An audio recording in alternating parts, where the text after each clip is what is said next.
Good day, Philippines. This is Mike Padua once again, and we are back to our tropical weather analysis for this new week of April 26 to 28, 2021.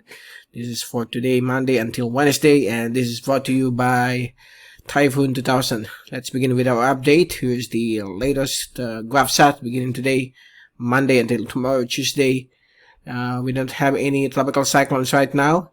The former tropical storm or severe tropical storm Bising, with international name Surigae, has already been absorbed by a frontal system. It's somewhere here along this area. So it's no longer a tropical cyclone. It's only a part of a frontal system, as the frontal system to the east of Japan moves farther to the northeast. Elsewhere across the Western Pacific, it's all clear, while over the Philippine Islands, particularly Luzon, Central and Northern Luzon, including Batanes and Babueng Islands, we will be having some cloudy conditions with isolated rain showers and thunderstorms brought about by a flow of northeasterly winds blowing from a high-pressure center located here over to the north of Japan. And elsewhere, hot weather, sunny and blue skies with isolated rain showers and thunderstorms in the afternoon or evening will be expected, particularly here over the island of Mindanao, including the offshore Bangsamoro areas due to a surface trough. And so far, it's all clear when it comes to tropical cyclone development and low pressure areas. It's all clear at the moment. And just watch out for some lightning strikes and possible flash floods when we have this very heavy downpour generated by localized thunderstorm. So far, that's the latest from our graph set.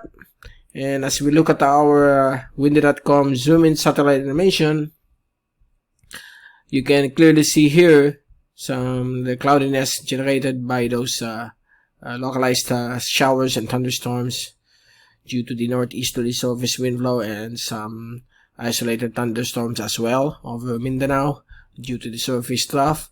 And here comes the fast animation, the departing frontal system pulling the remnants of once super typhoon Bising away from the Western Pacific.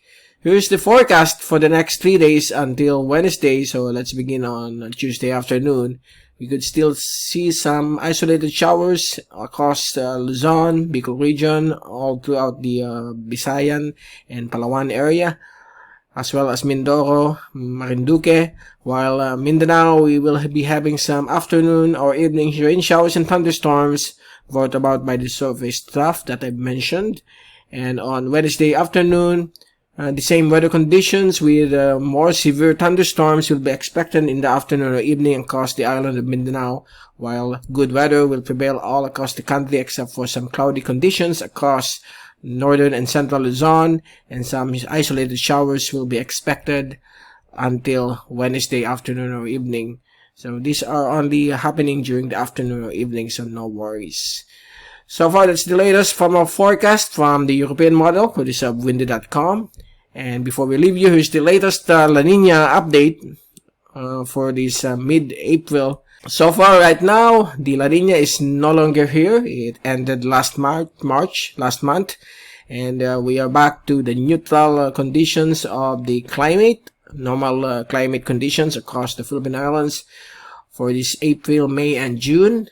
And it is expected to prevail all throughout the year. However, we could still see some possible return of the La Nina. This is normal during La Nina events. Sometimes it reaches for up to two years. And we could see here La Nina between October to December returning, but with a low probability of 36%. But still, normal conditions will be expected all throughout the year. So it means that tropical cyclone formation all throughout the year will be average 19 to 22 tropical cyclones will be expected, with possible landfall, particularly during the Burr months. So let's hope and pray all of them will recur without hitting any parts of the Philippine Islands. That's all we hope for this middle and last quarter of 2021. And since we are now normal, it doesn't mean that the rainfall brought about by the effects of La Nina will be gone. If we look at the latest ARI, okay, multi-model probability forecast for the rainfall for May, June, and July 2021, which has been issued this month of April, we could still see some above normal rainfall, okay, across the Philippine Islands, particularly over the Visayas and Bicol region, and some portions of Eastern and Central Luzon will be above 70+% of rainfall probability for the next 3 months, beginning May, June until July, mainly because of the onset of the southwest monsoon or habagat. That's why the rainfall will still be at a higher level. So just take all necessary precautions for possible flooding when we have a weather disturbance or the onset of the southwest monsoon. So this is good for the farmers, which needs more rainfall to their farmlands, agricultural areas, which needs more natural irrigation. So far, that's the latest for this Monday until Wednesday, and we'll be returning again on Wednesday to give you more update on the weather across the Philippine Islands. From Typhoon 2000, this is Mike Padua reporting. Stay safe always, be #weatherizer, and thank you so much for watching our channel.